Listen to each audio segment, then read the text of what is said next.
everyone, this is CJ Novo 992, and today we are back for a brand new video. Snags, you're back again.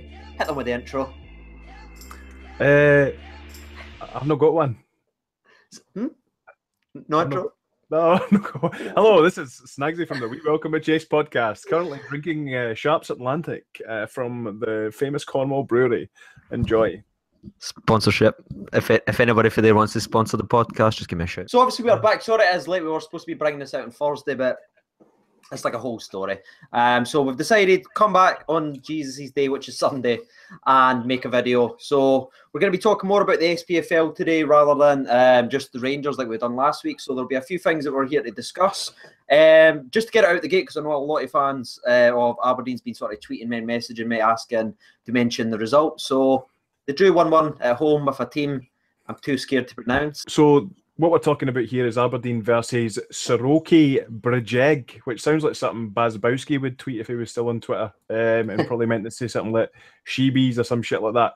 We had goals from Christie on the 17th minute and Markovic on the 69th minute. Aberdeen were ahead at the half-time point, which is quite good, to be fair, for their first Europa League outing. How do you think they're going to do overall? Do you think they'll make it to the group stages, or do you think they'll peter out and be shite, as most SPFL teams are?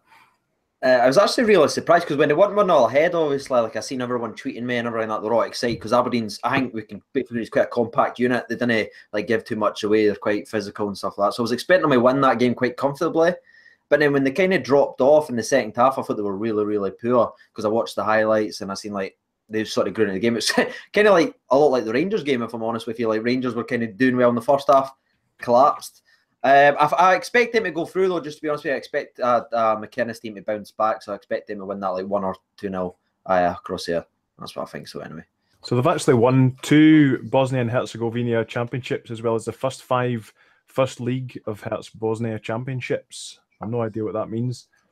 No, not a Scooby. No. Oh, just Djekovic. That's just what's coming to my mind. No, Djeko, what's his name? Mind the striker, Bosnian. Man City. The club also won 1 Bosnia and Herzegovina Football Cup title in 2007. Well done. They've played in the Premier League BH for the same amount of time, so pretty much the same as the SPFL, and quite a shite standard, and expect Aberdeen to kind of get through. But like you say, Aberdeen are set up really well. They're a very counter-attacking focused type team. Yeah. Derek McInnes has them well disciplined. They know what positions they need to kind of be taken advantage of depending on what team they're playing against, which is evident in a lot of their set plays as well. So yeah, I would expect them to, at least kind of chap on the door of the group stages, if not get in, and I hope they do for the sake of Scottish football, really. That's right. We certainly need those Confed points anyway, because obviously we've sort of let the side in Rangers, so we need to kind of let everyone in Scotland just to keep us anywhere near European, so we didn't have to have like 100 qualifiers before we get anywhere else.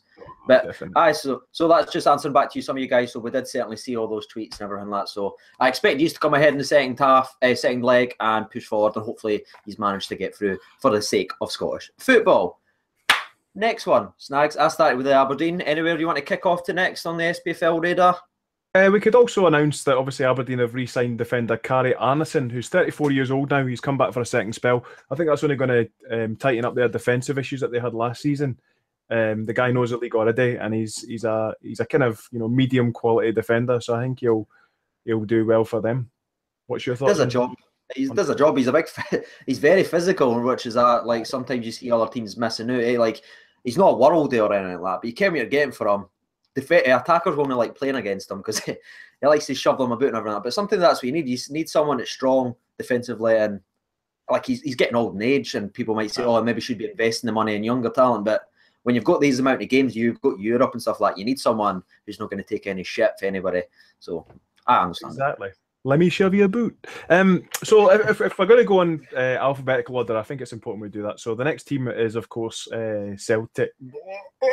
The top news there is obviously they beat Linfield, which they were expected to do, 2-0 at Windsor Park in Northern Ireland. Now, the big news coming for that game is obviously the Celtic are looking to try and overturn the booking that Lee Griffiths got for basically time wasting, because he was getting bottles of buckfast chucked at him. Mm-hmm. But the thing for me there, and I don't know if you feel the same, but I think if you are I mean, it's cool to like go up and kind of G up your own fans, you know. I mean, obviously Andy Halliday famously got booked for doing it and sent off a couple of seasons ago. But I think it's cool if you go up to your own fans, you know, and kind of say, you know, we're doing really well, like trying to get them to fucking get behind you and all that sort of stuff. But to taunt away fans, I think something you shouldn't do, because you're basically trying to incite something, you know. And I think his booking should remain. And you know, I don't think it was a clever thing to do. What do you think? Yeah, I kind of touched on it yesterday, because obviously I was getting a lot of heat for it and asking a lot of questions, like saying, "Oh, it was a disgrace to go through a bottle." And we're not just a couple of Rangers fans saying, "Oh, because it's a Celtic player, he's got a bottle." He literally taunted the away crowd. There's obviously this history. Everyone knows, like with the club, the fans, it is a very hostile atmosphere. And when you're sort of antagonising those types of fans, something's going to happen. No, any player shouldn't get a bottle thrown at him, obviously, because that could have hit him in the head. That could have done a lot of dangerous stuff. So we're not condoning that at all. But you just have to look at it from both sides. Sort of, he did sort of like do the crowd and everything like that. Did sort of been winding them up, and he's known for that. Like I always say, he's got one day left foot, but he's got an absolute dickhead of a mind. Like he's just terrible mindset player. I think if he just stopped all that, he could really kick on and become some, annoyingly. But yeah, my sort of point is the booking should remain, but no player should get a bottle thrown at him. No, absolutely not. But obviously they'll play the second leg. I think, is it next week? It will be. Usually a week apart. Yeah. And I think I think they'll comfortably win it. No disrespect to Linfield, you know, but I think Celtic are too strong for them, and they did dominate most of the match. So possession wise, and they are a clinical team, and they're just getting built up. So I think it's only going to go one way. Also, I think they will make it to the group stage. I know that question will be how far do you think they'll get. I think the group stages, and then I didn't really see them getting out. I just didn't think group stage is still a great achievement for a team getting through the Champions League group stages. Cool, I think that's probably where they'll go. We shout out to Mikey Driggs, by the way, who sent me this. This is the RSC PDX logo, Portland, Oregon. He's only been meaning to send me this T-shirt for about 2.5 years, and then eventually he sent the package to Paul at Seas last week, and then it's turned up here. It's been sat at his fucking door for the whole time. And actually, just want to mention that they were delivered in Ziploc bags, right? Ooh. Now, that screams OCD to me. Somebody that's trying to keep stuff sanitised in a wee bag, you know. And the bag actually had Snagsy written on it, like as if he's been handing out T-shirts to other folk, you know what I mean? So I don't feel overly special by that. All I was going to say is, I don't know if you've noticed yet, I put it up in the mirror, but I don't think you've spotted it yet with the old birthday gift you got me. I spotted it, mate, and I noticed as well, it's lovely that he's kind of got an off-centre lampshade head. I like that. Thank you. I wanted to keep it just sort of realistic and just say he's out of position. And he's useless. So we're keeping it in realistic alphabetical order. So we went to speak to Celtic. So does that mean Dundee next? Dundee is next, mate. And the top news coming out of Camp Dundee. I say that like the day, but I know, yeah. I mean the Dundee camp. You know what I'm saying? Neil McCann's no camp by any stretch of the means. He's a Rangers legend. I love that guy a lot, which kind of it makes me warm to Dundee a little bit more. But they've just signed a Tunisian-born striker called Sofiane Moussa. Never fucking heard of the guy. Please tell me you have, otherwise we've got nothing to talk about. Honestly, I tried to look at it, and I've even done like my thing where I do when I'm done a kind of player. I'll go and look at FIFA and look at his cards. I normally read by the comments because obviously they're fans of the players. The guy's not got any comments, so like even his own fans weren't really promoting him. So really apologise, Dundee fans. I did genuinely try and look. I tried to find anything. I can't find much about him, to be honest with you, but it's just one of these things. That's that. Well, congratulations for signing up here. You know what I mean? Well done. Not really sure what else we can say about it other than we hope he's all right, but not too good. So obviously the Betfred Cup has kicked off, the Scottish League Cup as it used to be known, but obviously now it's got sponsors all in it and it's betting company, which is interesting because English leagues don't do betting companies anymore, but we do because we're desperate for cash. They beat they didn't beat Hamilton. They beat East Kilbride 3-1, and a fairly kind of comfortable tie. Where they were, well, I say comfortable, they were bricking it halfway because it was 1-1 for a long time, but there was 2 late goals by Hamilton, spared their blushes. And obviously they've got David Templeton. I don't know if you saw the story in the media today regarding David Templeton, where he kind of opens up about his knee injury that he had, which almost nearly finished his career. And basically what happened was is when he was like kicking the football, he was feeling like a lot of pain in his knee, and he went to a load of specialists in Scotland and whatnot, and they kind of told him it was either nothing or it might have been psychological, and he was kind of like at his lowest ebb, and he was ready to retire. And then his agent, and his agent was like, "Mate, we're going to fucking sort this out. Come with me." So he took him to a specialist in London, who like did a camera into his knee. And he's like, "Yeah, there's something wrong with the median ligament there. Something that's kind of not kind of healing. It was a deep tissue injury." So they cleaned it up and fixed it. And here he is back again. Obviously, he's lost a bit of time, development time, but I wish him best of luck, and I hope he can kick on and be the player that we know he can be at Hamilton. But obviously, no against us. I hope he's benched. Speaking about Temple, and like he was always one of those stories that when he signed for Rangers, I was like, wow, this is one of the most exciting wingers that I think we've had in quite a long time. And it's just he's been really, really unfortunate. I've seen all the jokes. I've seen like he deleted his Twitter and everything like that. Obviously, he's suffering from a lot of mental issues and everything like that as well. But there's nothing better than seeing him going to play. Like you said, I hope he's doing really well in the park. Just hope he doesn't do very well against us. Apart from that, I also see Ali Crawford scored again for Hamilton. I actually quite like him. Do you rate him at all? Definitely. I think he's got great talent. Did you see the story where Lafferty's saying he knows that Hearts has got the team possible to beat Celtic's undefeated run? I know this was about a week ago now, but obviously we've never done a podcast since. But he's like, he believes Hearts, their first game will stop Celtic's run. I just want to see if you've got any opinions on that. I think that's too confident on Lafferty's part. Yes, I think it's a very bold statement to make, but Lafferty was always about that kind of chat, and obviously, sometimes at Rangers they had the ability, and it was generally either the last game of the season where we had to kind of win a game or whatever, where he'd come alive and score a goal that you'd be like, oh fucking hell, like the famous Kilmarnock game or the game against Hibs where we beat them 1-0 when he started off at the halfway line, beat every cunt and scored. He's got that in him, but obviously he's always lacked that kind of consistency. But he's always been a bit of Billy Big Boss, and I think for a club like Hearts, I think it's not wise to kind of come up with statements like that. Do you're talking on the park? It's not a fucking big exhibition fight or whatever. It's a kind of it's a league game that's coming up, and you need to be strong minded for it because everybody in Scottish football is going to be like, shut up, mate, come on. You know what I mean? Exactly. And if they beat them, it'll be great. And they'll be like, oh, Kyle Lafferty fucking, he nailed it. He absolutely nailed it. But I don't think he ever has, to be fair. No. I don't think he's never nailed it. I always said he was a bit of a clutch player. Whenever you needed a game, like one single game a season, he'll score you 2 goals or he'll do something magical. But the rest of the season, he's absolutely dire. So maybe this will be his game. Maybe he's already got it singled out that this is because he's not going to win a title at Hearts. Sorry. No. But this maybe just like he says, Ken Witt, I'm going to give the Kilmarnock Lafferty. This is it. We're going against Celtic. He's going to beat every man and just score 5 goals. You never know. Oh, you never know, mate. Can't see it though. No. So there's been a lot. Everyone keeps asking me every single day. Honestly, I must get like 15 tweets about Jamie Walker every single day saying, "Is it the time? Is it the time?" Obviously, we're not all just here to talk about Rangers. We're going to speak about Hearts and what they've done. But is there anything else you've heard or anything about the Jamie Walker? Do you expect him to sign soon? I certainly do. I think he'll be very shortly. Various media outlets are reporting that we're going to make a final bid for him. And I hope that we do, and I hope that Hearts accept it, and I hope he signs. He's a player who actually, stats-wise, isn't as good as Barry Mackay was. However, that's probably due to the quality of players that were around him at the time as well, because obviously Barry Mackay and Lee Wallace had a fucking brilliant chemistry. Yeah. And I think Jamie Walker and Lee Wallace can emulate that, I believe, and that will kind of, push up his stats a wee bit and bring out the quality that obviously we know that he has. He's one of the top 5 players in Scotland, I would say, at least. So obviously we are keen to get him, and I hope it goes ahead. But at this moment in time, I've not had any inside scoop on it or anything like that. But I do hope it happens.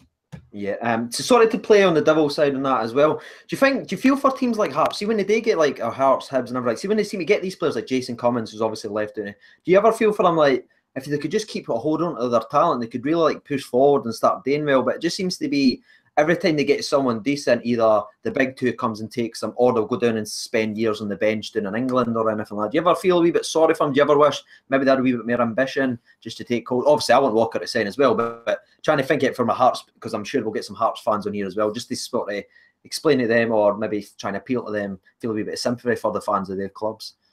Well, definitely. I mean, one of the kind of key factors in any of those types of decisions is obviously money.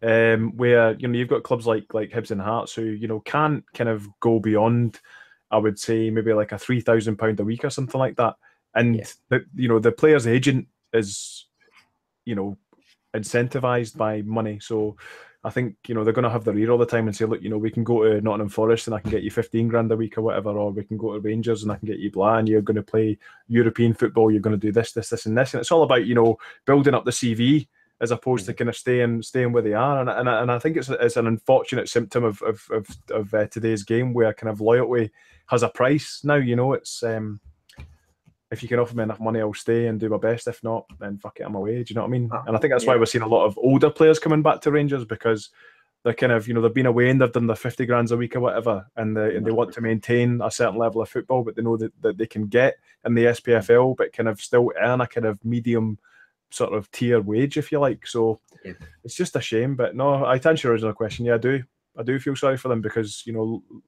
long gone are the days of, you know, guys like John Gregg and stuff like that who stick about because it's the club and it's the culture and blah blah blah. So it's just a shame, mate. But obviously, at a club like Rangers, it's easier to do because obviously the wage structure is there. Yeah. And I feel for him a wee bit as well, because I think he's getting a wee bit of the Ryan Jack treatment now from these Zayn fans. Like the Hearts fans are already starting to turn him. I've seen all the tweets saying, "Oh, he's shite anyway," blah blah blah. He's too greedy, he shoots all the time. And I kind of feel for the fans, but I understand maybe why they do that as well, because they're thinking there's another player that we've actually got good that we can start building on. Because I know Caffro, I can't ever say his name. He was talking about trying to make Hearts more competitive, keeping their best players, but Walker, I think, is 100% out the door already. I think there's no way they can keep a hold of him, in my personal opinion. No, and if obviously we don't, you know, not successful with this bid, we'll get him tied up in a pre-contract piece of piss, because he's a big bear as well. 6 months, exactly. So on to the Hibees. Hibernian. So the big news at Hibernian is obviously they won in their League Cup win. They won in their League Cup win. They beat Montrose in their latest League Cup game, 4-0. And Neil Lennon's hoping to add another 2 or 3 players to the squad. Obviously, most recently they've signed Stephen Whittaker, so they're rebooting the fucking squad of 2009 or whatever it was, which is fine. You know, I'm sure Stephen Whittaker will add quality for them. I've got kind of high hopes for Hibs in a top 6 capacity. I think they can definitely hold their own up there. I can't see them doing any better than that. Although they might do well in, you know, the Scottish Cup or something like that. But aye, see what happens. That's right. I think they've actually, because I get this question a lot, because the Hibs have actually got quite a strong, surprisingly strong following. I'm not trying to be cheeky, but on my channel, I've got quite a lot of fans always want me to mention them. And you look at their squad, even minus Cummins Slave, and you've got that big Holt, who's a handful if you've ever seen him. He's an absolute bear. You've got wee Shinnie there as well. With this, I think, very underrated what he can do. You've got John McGinn. There's these players, and you're looking at them, and then you add the experience of Whittaker to just sort of shoot up the defensive hang with Hanlon. Is that his name? The centre back. I quite like. Yeah. I rate him pretty highly as well. When you look at that team, you're saying a couple of decent signings, and they could push forward. Like you said, I think a top 6 is where they'll probably lead, maybe the 5th or 6th mark. A lot of people saying, oh, they're going to jump right up because all this talk, like Neil Lennon was saying, how they're already the second best team. Just calm it down with your expectations just a wee bit, Hibs fans. Just your first year back in, a cup run and solidify the top 6, I think would be a successful season for Hibs, especially coming back. And I just want to give a wee shout out, by the way, to It's Lewis, ITZ Lewis on Twitter. Mate, as soon as I opened your picture up, I immediately thought of Mouth from the Goonies. Have you seen the Goonies, the film? Yeah, that's right. He is Mouth from the Goonies, so fair play to you, lad. If you can have, you know, half the career that he did. It's Lewis, mate. I just want to give you a wee bit of advice. So Corey Feldman went on to have a fantastic career. He's still going strong in showbiz now, but he had a struggle with cocaine, so don't touch cocaine. It's bad for you. It'll make you do bad stuff. But obviously you could turn up on a celebrity reality show like Surreal Life that he was on. He's 35-year-old, he's married, he's got Waynes. You know what I mean? The outlook is bright, brother. The outlook is bright. Don't let your subscriber count go to your head. That's all I can say. Is that to me or is that Lewis? The Bayfie is in my Waynes now. Kilmarnock. Oh, Kelly. I like Kelly. Big jig. Big jig. Big old pal of mine, Lee McCulloch. Top guy. Unfortunately, their League Cup game didn't go too well. They got beat 1-0 by Ayr United, who have continued their 24-year unbeaten home record against Kilmarnock, which is quite mental, to be fair. Really? Wow. Yeah. I didn't even know that. I wasn't aware of this epic stat.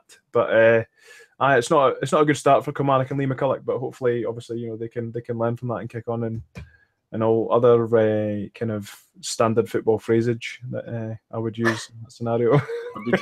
Just gave me 2 halves. Just try and just throw everything in there.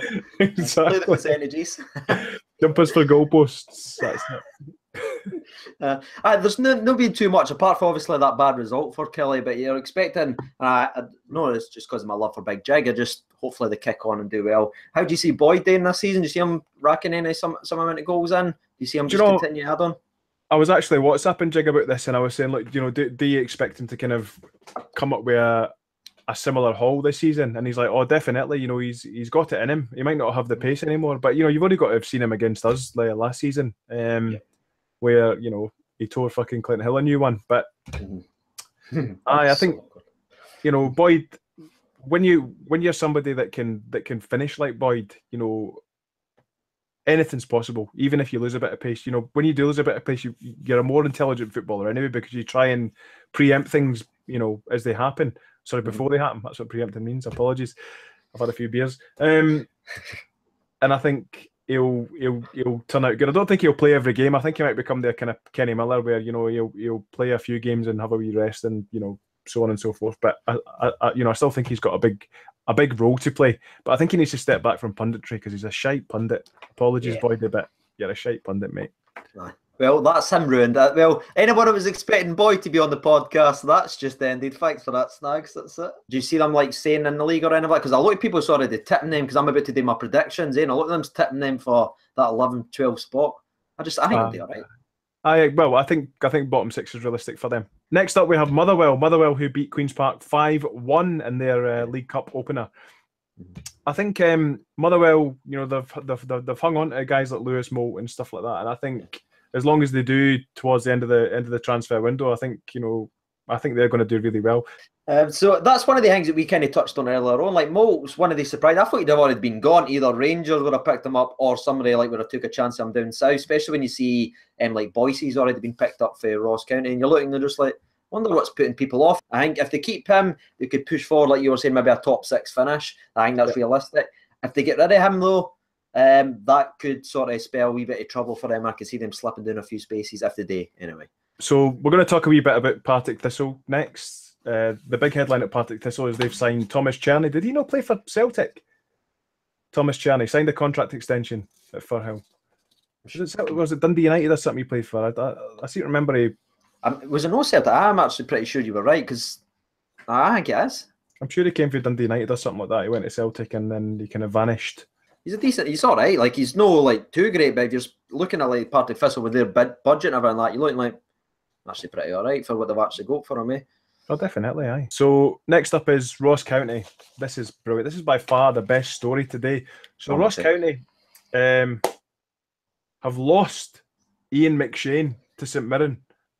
Right? Ian McShane is one of my favourite actors, and he was most prevalent in, SpongeBob SquarePants and Kung Fu Panda Holiday Special. Those were two of his most kind of prominent spoken roles. And recently he's been in Game of Thrones and American Gods as well. So I don't know what kind of changed his mind to get into football and stuff like that. But if I can play him, he's got to be about 50 odd these days. Let me have a look. Let me see how old he is. Mm-hmm. I think he's got a lot of experience. I think that's what they'll bring in the team. Great experience. This guy, 74. Really? The guy is 74 and he's signing a professional contract for fucking St Mirren. What is happening? I don't know. Players' ages are just getting bigger and bigger, mate. He doesn't look a day over 55 either, right? When you look at him, you think you've got a couple of years in there. No, definitely. And good little plug for 55 there, mate. Well done. Thank you. Just picking up on it, eh? Well done. I'm switched on, mate. I'm switched on here. So, St Johnstone fucking did really well. Smashed Sunderland the other day in a wee friendly there. See them milking the goalkeeper. What was the forward? I'm blanking his name, but he just totally destroyed the goalkeeper. Just tapped it in and just went like a cool celebration. I was like, fair play to you, mate. I know. What's happening there? Madness. But obviously, unfortunately, Xander Clark took a wee head knock there, but he's out of hospital now. So best wishes to him. But obviously, beating Sunderland's a pretty big scalp. So fair fucking play, and obviously that's only going to give the squad a bit of confidence going into the new season. So best of luck to St Johnstone. Before we do that, so lads, before we get to speak about Rangers, you know what time it is. You ready, Snags? I'm ready, mate. Let's go. 3, 2, 1. Spots break.